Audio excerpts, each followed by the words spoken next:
and want to welcome to the program actor Shaan Sharma, a member of the SAG-AFTRA negotiating committee on the ongoing strike. Shaan, we've talked to, and I should say full disclosure, I'm a member of SAG-AFTRA myself, and we've talked to a couple of people over the course of the strike. Give us an update as to where we are. And you're on the negotiating committee, so presumably, if there's been any sort of like subsequent meetings or negotiations, you would know. Tell us about those or not. Yeah, we haven't heard from the AMPTP since July 12th when we walked out of their offices and declared a strike the next day. I don't know how they've been spending the time, but what we've been hearing from other sources in the press is that they have been squabbling amongst themselves trying to figure out how to get back to work. I don't actually see how the AMPTP can continue to function as one unit. I think that the companies are going to have to break apart and negotiate separately, because you have three buckets of companies that have completely different business models now. So it's not like the industry was 40 years ago. Yeah. You've got traditional broadcast networks that need to sell advertising on linear television in order to make a profit. You've got the streaming versions of that are on unsustainable business models, all trying to chase Netflix by predatory pricing their content, and then now they have unprofitable business models. And then you've got these e-commerce giants like Apple or Amazon that use our artwork as advertisements for toilet paper or iPhones. So they can actually take a loss on all of our entertainment product and still make a profit as a whole. So I don't know how those companies reconcile those differences, especially in this really competitive environment. This has been fascinating to watch the narrative of these two strikes. Because we're watching the writers and the actors now. Their strikes are concurrent. The writers have been on strike for 5 months now, and actors, I guess, more or less 2. The early in Act 1, if you will, of this strike, we saw leak after leak from the producers. Sometimes they were just sort of like news reports from places like Variety and other trade magazines, who obviously need to maintain, maintain the sweetness of their beats, as it were. And the idea was like, we're going to starve the writers. We're going to break these unions. And it has really changed, because this was sort of inevitable. That what you just described has never existed before, the fracturing, because you've always had like, okay, I'm Sony, I'm MGM, or I'm 20th Century. I might have a slightly different sort of game plan and have more of this product than that product, or relying on this and that. But these are three fundamentally different business structures you're talking about. Talk about the solidarity amongst the union members, because I was in the Writers Guild when the last Writers Guild strike happened, and it was pretty fractious. That seems to be completely different this time. Well, the AMPTP in one way has done a really good job of teaching us how to be good at striking them by reducing our ability to make a living to the point where most of us are used to being out of work for long stretches of time. And when 87% of our members can't even qualify for the health insurance qualifying threshold of $26,470, 87% of our union can't even make $26,000. So we're used to surviving through lean times. And so all the AMPTP is doing is causing economic carnage to the economy, to this California state economy, they're salting the fields that their businesses grew from and making it so that people are leaving the industry or, going through traumatic experiences right now, putting our crew through all of that, who are not striking, who are not part of this battle, but they are affected by the battle, and all of the support companies that are part of the industry. So yeah, it's really unconscionable what we're witnessing, and the AMPTP has never faced a strike by SAG-AFTRA on this contract. The last time we struck was 1980. That was before the AMPTP existed. They actually were formed in response to our gains in the 1980 strike and negotiations. And Nick Counter was the first leader of the AMPTP, and there was never a strike under his tenure at the AMPTP. But as soon as Carol Lombardini came in, we had the writer's strike of 2008. We almost saw IATSE go on strike a couple of years ago. And now you've got both the Writers Guild and SAG-AFTRA on strike. So Carol is just not a good negotiator on behalf of the studios and networks. On the one hand, she's impoverished us, and so she's made $3 million a year as a salary to attack labor. But on the other hand, now all of labor in entertainment is in open solidarity and revolt. So I don't think that she's the right person for us to communicate with, and I would much rather deal with the CEOs directly. What just walk us through some of the issues that are the sort of the primary issues that were still on the table back in July.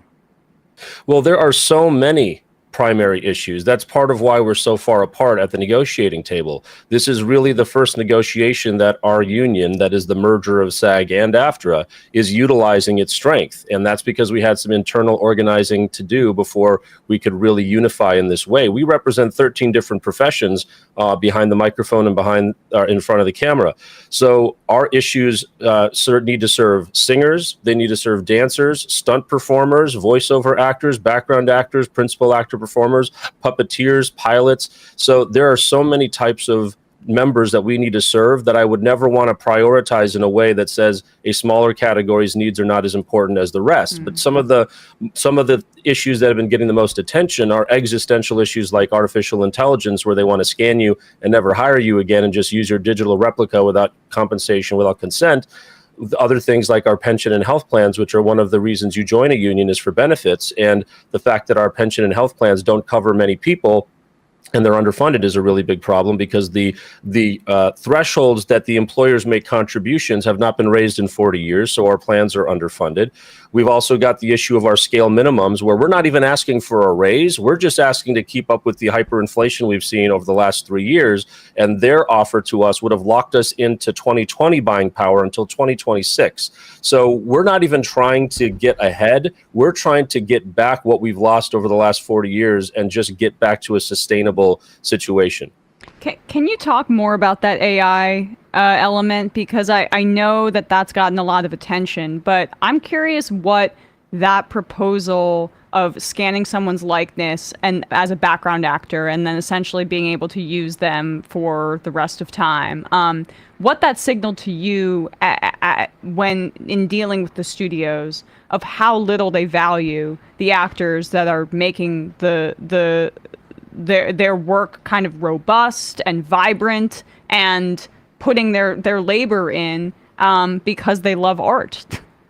I think there is a sociopathy and a arrogance about the corporate culture right now that really only values two parties in the process: Wall Street and the shareholders, and the CEOs. The rest of the organization is expendable, but if the CEO can maximize short-term profits so that the shareholders can increase their wealth, that seems to be driving the ideology of these companies. And that's what we faced across the bargaining table, where they will look you in the eyes and they will say that we want to own your likeness and your voice as a digital replica, including your mannerisms, everything that uniquely makes you, your musculature, how your body moves, all of that.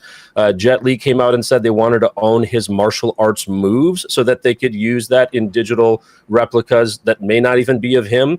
So they really want to own everything that makes you a unique, valuable human being, and then own it in perpetuity, including after you're dead. And that way, they can use you whenever, you never age, they can make you younger, they can make you older, whatever. And so we are in the sci-fi reality where they literally can replace us. It would actually be cheaper for them to murder all of us and use our digital replicas for all of future projects. That's the financial incentive that they are creating. So we walked into the negotiation with 10 years of experience dealing with AI issues stemming from video games, because that's when they started using these things in like sports games of athletes in like, NBA games and NFL games, things like that.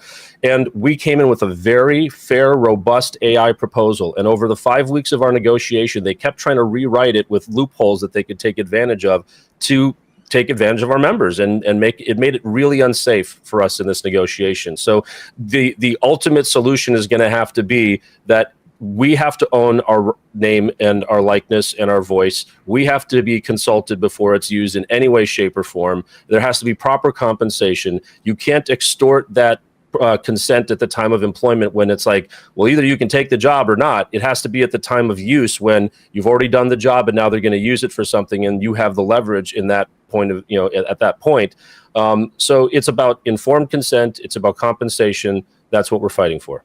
Oh, so to be clear on that AI proposal, down the road, I could do voiceover work, or I could do acting work, and they could come back to me and say, you know what, we think that we can exploit your likeness and your voice in future productions. We're willing to. Here's the new. It's basically a new deal. Yeah, you've got the leverage because they want to use your name and likeness. They want to use your voice, which has so much value. I mean, we go to the movies because we enjoy the artistry of human beings. And so it is completely within your right and my right to say, you know what, if you think you can get a good product out of using my voice clone, out of using my digital replica, and I don't need to come to your set and work, as long as you're willing to compensate me properly and you think that's going to work for you, it's a free country, do whatever you want, but at least make sure you're taking care of me. But we cannot allow a situation where without even consulting with me, they put me in scenes, in films, in projects, in video games where I could be killed, I could be the victim of sexual crimes, I could be naked, whatever. I need to be informed about how my digital replica is going to be used, and I need to have consent about that use and fair compensation. There's stories out today about Warner Brothers having lost hundreds of millions of dollars as a function of I should be clear on this. Warner Brothers Discovery expects earnings to be losses to be somewhere between $300 and $500 million, and they say predominantly due to the impact of the strike. And that's just 4 months. That's just 4 months. And that is 10 times the amount that they would have to pay if they just accepted the Writers Guild demands on, and everyone on strike. How much of that, though, and we should also say, it now predicts earnings before interest, taxes, and depreciation and amortization for 2023 in the range of $10.5 to $11 billion. So money's coming in. Mm-hmm. But how much of this is also, for some of these entities, they made billion-dollar bets on these streaming platforms that no one is watching except for maybe a show here or there. And the value is that, I as a consumer, I can go and I can watch Suits, and it can explode 10 years after the fact. We should say the Suits has gotten something like 1 billion views in the past, just like a year or two, and none of them who worked on that show in any capacity have seen a dime from that, which is just insane. This is they got us to accept something decades ago that we absolutely need to change. And that is when the employer wants to just exhibit our work in a new way, they make us come to the bargaining table and discount ourselves just to have jurisdiction.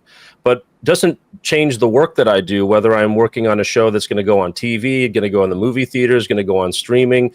What the work I do is the same. How you choose to exhibit it shouldn't affect my ability to make a living as your employee working to create this value for you. But somehow we accepted this perverse situation where, sometimes you sign a contract and it says, throughout the universe with technologies, now or not yet invented, blah, blah, blah. We need something like that in our contracts, because every time there's a new technology, they use it as an excuse to nickel and dime us to death to basically subsidize their development of a new exhibition platform. And so that has to stop. They absolutely destroyed the business model, all trying to chase the Netflix model, which was already based on predatory pricing subsidized by Wall Street, because they were willing to let Netflix take billions of dollars of losses to grow their market share. But you can't operate an industry that way. And so everybody saw that Netflix was trading at a much higher multiple because they're seen as a technology company, not as a traditional boring TV network. So they all wanted to chase that higher share price. Now they're at a place where Wall Street is saying, now we want you to actually be profitable. So they're claiming poverty, even though they're still raking in billions of dollars, because now their business plans say that they need to rein in that obscene spending. And they don't want to share the viewership data because you're right. They're probably going to expose that they've spent all this money on stuff nobody's watching. You can't buy quality. You have to just do your best to create great art. So you can throw billions of dollars at stuff. Doesn't mean you're going to get a hit TV show. So it's we're in a tough situation, but what we're not willing to accept is for them to get out of this mess off of our further sacrifice, off of our backs. There really is not much left for us to give, which is why we're walking in circles on the streets. Do you think that the producers, I mean, like the producers, it seemed to me like, and I remember this during the writer's strike, it was a great opportunity for executives who had made big missteps. And in this instance, like some of the missteps are just, massive. Like, I mean, with all due respect, we used to be carried on Peacock. Nobody watched. And I'm quite convinced that's, there's a couple of shows I'm sure people watched on there, but broadly, like, I think if they could unload this thing without, a massive loss, they would do it. But things like we greenlit this project because we thought, Jim Belushi's comeback is going to be massive or whatever it is. They have traditionally used these strikes as a way of sort of getting out of these commitments that they have made and sort of clearing the deck, because it's like a sort of a force majeure type of situation. We've cleared the deck and now we're going to get back on this. Do you think that they underestimated the solidarity? They underestimated, like they thought like, oh, we'll do this for a month or two and we'll clear the decks. We'll get back to, sort of a starting point. I've got my ass covered with the board and everything's going to be fine. Do you think that's what this was? Is it just a huge underestimation of the solidarity amongst the unions? They thought they could sort of, at one point they were releasing what they had done, because it seems to me their strategy is we're going to pull apart the Writers Guild because in the past they haven't had as much solidarity. And then when we pull apart the Writers Guild, we can get them to fold, and then that'll make the actors cave. But none of that has gone down in that way. Do you think they're running around now going like trying to figure out who to blame in these boardrooms? I think that they only have the capacity to blame their employees for their mistakes. Every step of the way, you've seen them blunder in the press. They've tried every which way to scare our members, to threaten our members, leaked things to the press during negotiations, even threatened one of the members of our negotiating committee for never being hired again by the company that he had been employed by. And it made the rest of us feel like we're probably on some blacklist now with all the studios just for advocating as volunteers in this room for our members as part of the labor process. I think that they were caught off guard by actually being held accountable for their behavior. I don't think it's dissimilar from the 2008 recession where Wall Street was bailed out by the public for all of their bad bets, and only one poor person went to jail, but all the rest of them got off scot-free, and I think even got bonuses in many cases off of the bailout money. I mean, that's the kind of criminality mindset that corporate America seems to be consumed by, at least the companies that we're dealing with that really want us to be left holding the bag. And somebody like Bob Iger, who went out to the billionaire summer camp and has never stepped foot in our negotiations, had the gall to say that we were being unrealistic and being unreasonable. And when the other journalists asked him why he was saying that, you remember what he said? He said, "I can't answer that." That was an honest answer. He doesn't know what he's talking about. He doesn't know the issues. He hasn't been in the room to hear our testimony about why we're having these experiences on set and how we can't make a living and people are getting injured and all these things. So I think it's arrogance which is in their way. And instead of actually owning their mistake, they are choosing to threaten us and try to impoverish us. And they certainly weren't expecting SAG-AFTRA to be strong, because SAG-AFTRA hasn't struck in 43 years. So they thought that they could continue to just weaponize our passion against us because we love what we do and we're so lucky to be actors. And they have no respect for the work it takes to create the profits for them, and how it's a very teeny tiny small minority of less than 1% that are the big A-list invincible stars. The rest of the people, including many of the name actors you see on TV shows, do not have the leverage to protect themselves from some of this, predatory behavior by these companies. And so, yeah, they really underestimated not only our solidarity, but also, since the Writers Guild went out a month before us, our members were right there on day one marching with them, and we bonded with the other writers on those picket lines, and their problems became ours and ours became theirs. And so we're much more solidified. And then the Teamsters, IATSE, LIUNA, IBEW, all these, even DGA, even though they have a deal, have been out there on the line showing their support. So yeah, they really underestimated us, and now I think they're stuck, because if they try to address it, and if they have to admit that they made a mistake, what will that do to their brand image? The one thing that we have not done yet is call for a consumer boycott. But if the most famous faces on the planet said, stop, cancel your subscriptions and stop going to see their movies, we could nuke them and destroy their share price overnight. And that's not what we want to do. That's why we haven't done it yet. But if they can't make a fair deal with us, if we need to replace our employers with employers that actually care about their employees, we'll be left with no other choice. I mean, that is the sort of the nuke option, but it has to be reconstructed, right? I mean, people are going to want this stuff. We saw earlier this year with Bud Light, with Target, we saw how even one event could reduce billions of dollars off of their share prices. And so if we need to hold these CEOs accountable, let's have them face their shareholders after seeing a 30, 40, 50% drop in share price. What do you think, I don't want to ask you, like, what's the date when that happens? Although I'll tell you, we have a lot of people who write in and want to know when they should do that. Mm-hmm. Obviously you're not going to say that. But what do you have a sense of how this might go? Like how, at what point it becomes, that's where we've got to go with this. Yeah, I think it's very clear. The Writers Guild are in there right now. I mean, they've been waiting for a response to their August 15th counter proposal to the AMPTP. But the writers are currently in negotiations with them. If those talks fall apart, and if we go back in, and again, they won't deal with us fairly and respond to our concerns, that will probably be the trigger point for us to have to go nuclear and replace them. But there's also another thing happening, which is these employers really control two things. They control financing and they control distribution. There's a lot of places to get money, and there's a lot of new ways to distribute content now. We saw that the Twitter alternative Threads gained 100 million users in 5 days. That's bigger than a lot of the subscriber counts at some of these streamers. So these AMPTP companies do not have forever before we replace them. They're not irreplaceable. We are irreplaceable. They are not. We can find money, we can find distribution with technology, but you can't find unique artistic human beings that provide the value that we provide. All right. Lastly, let me just ask this question, because somebody had asked it here in terms of the idea of residuals. Mm-hmm. Can you explain to people who have not worked in a business where it's like you're going, it's almost like you're going to the casino every day on some level, and you're not getting paid to go to the casino.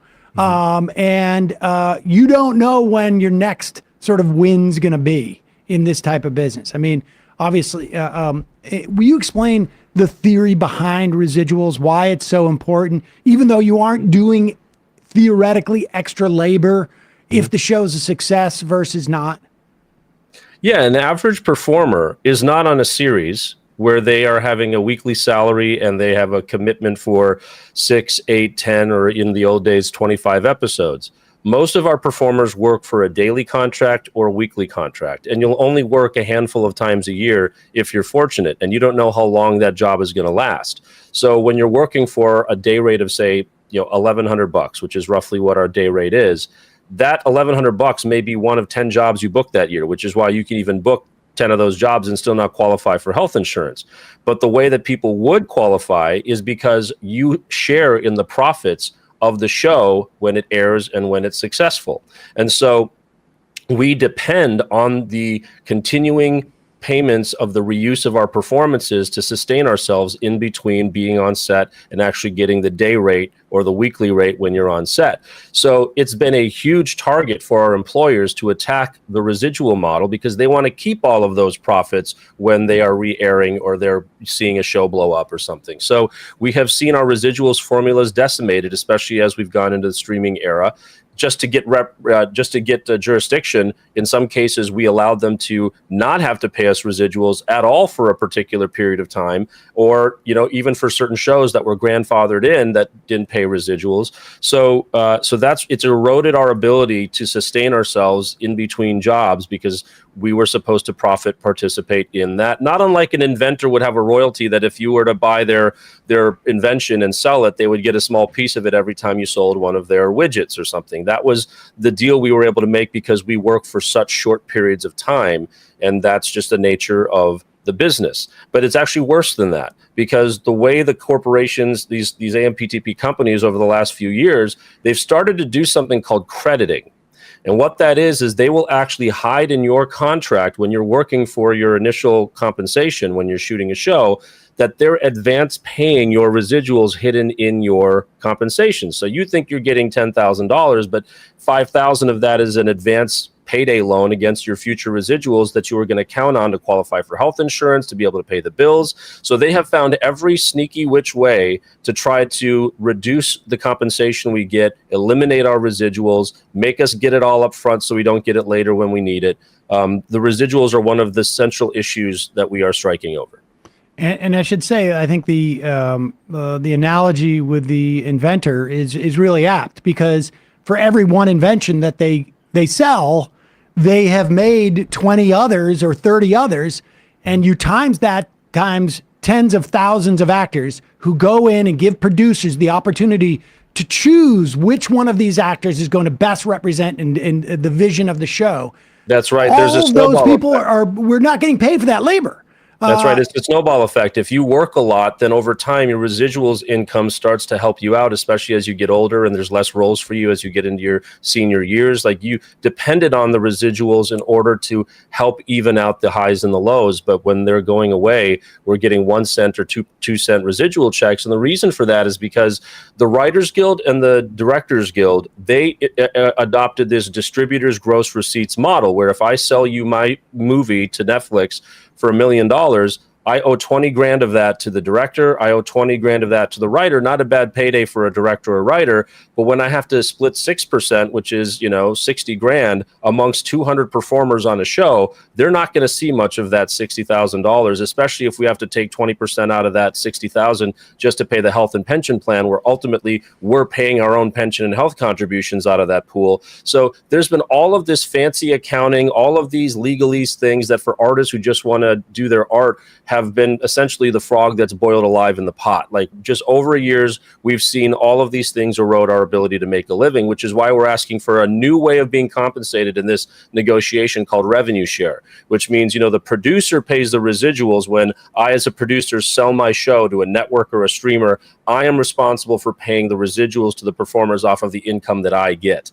But the actual streamers that are exhibiting our work, we're asking for 2% of their revenue based on the economic value of our show on their platform every quarter. So if we can show that, XYZ show generated so many subscriptions, so much in advertising, all of this stuff, that it generated $50 million in this first quarter for, let's say, Warner Discovery, then they're going to have to give 2% of that to the talent pool that was in that show as like a new way of compensation on top of whatever the smaller residual payments are. But we want to participate in the profits that are being made off of the subscriptions and the advertising that goes on streaming platforms where currently we don't. So, for example, if you guys signed that deal, made that deal, and Suits continued to explode, for just as an example, those actors would then start to see participate in part of that success. It depends, because it depends whether we're able to negotiate going retroactive. Because one of the things you have to deal with at the table is like, well, this starts today or this starts in 6 months. Yep. It's not going to cover everything that's happened up until this point. So it really depends what we can get the studios and networks to agree to. But generally what we've seen happen in the past is they say, okay, starting upon the ratification of this contract, any new episodes, new seasons, new shows, this point forward would benefit under these new terms. All right. Well, I guess we will see. What can folks who are not members of the union do to support you guys at this point? Like, I think everybody's waiting for that word. Cancel your subscriptions. Folks can do the sort of the same thing that executives do. We'll clear the decks for a couple of months and then start it up again. But prior to that, what can folks do to support the union? There's so many things people can do. I think one of the most important things that is systemic change is education, learning about labor unions. When I was going through high school, and I went to a really good high school in Wayzata, Minnesota, I never learned about labor unions. I didn't learn that we enjoy the weekend or 8-hour work days or things because of labor unions. I didn't realize people died, and that's why we celebrate Labor Day, because people fought against the corporations and people were murdered for protesting. So there's a reason why, I guess, in my public education, I wasn't told how to fight the man. But I think it's really important for laborers to know that you have power when you collectively bargain, that you really don't have the leverage as an individual, so you have to band together with others. And we see that happening all across the country these days, where workers are waking up to their rights. I think the pandemic also opened our eyes about, do we want to continue living the same way we were before the great shutdown? And we had time to consider whether we were in a toxic relationship with life. And so I think the learning about labor unions, divorcing it from a left versus right discussion, but just talking about the balance between corporate mandates for profit and employees' ability to make a living. That is one thing people can do. The Entertainment Community Fund, the Motion Picture Television Fund, and the SAG-AFTRA Foundation are 3 charities that are right now supporting crew and performers who are out of work right now, and writers. So please donate to them. Every penny counts, because they can then help those who are out of work. So those are 2 things. And I think the third thing is just, please spread the word. Please, be ready to support us if we call for a consumer boycott, because we're actually on the front lines of everybody being replaced by AI. If we don't make this stand now, we already know they're coming for so many other professions. And so this is kind of the initial stages of a discussion of, where does humanity fit in a world where we are increasingly obsolete? And we're not obsolete to each other. We're obsolete to business if they can replace us with something that is cheaper, that doesn't need to eat, that doesn't need a home, that doesn't have feelings, that never gets tired. We're on the frontier of like the crazy sci-fi future, and we're visible people that are on the shows and movies that got us through the pandemic. If there's any point in history where our value is more clear, it is right now, and you're seeing them do it to us. Shaan Sharma, SAG-AFTRA negotiating committee, as well as work on The Chosen and other shows. Thanks so much for your time today. Really appreciate it. Great. I really appreciate the invitation. Thank you for the invitation. Thank you.